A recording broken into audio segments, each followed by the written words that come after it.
Let's talk about how we measure capacity or volume. Volume is another way of saying capacity. Today we're going to focus on the metric way of measuring capacity or volume.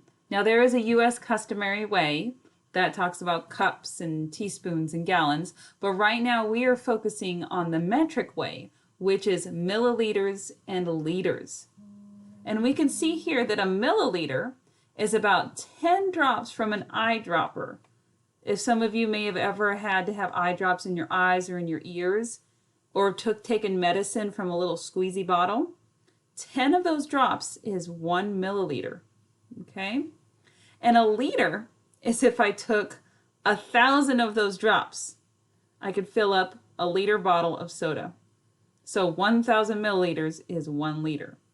So let's ask ourselves, what are some things that we can measure in milliliters? What might we want to measure?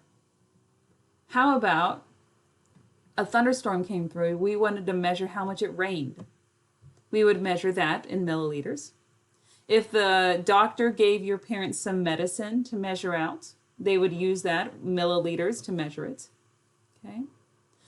On a liter, well, we've got a bottle of soda right here, so that is in liters. Maybe if you go to the grocery store, you would see a liter of milk. In Europe, probably not in the US, we do our milks in gallons, but think of the same size, okay? Think about that. So a milliliter is more for the smaller amount, and a liter is for a larger amount.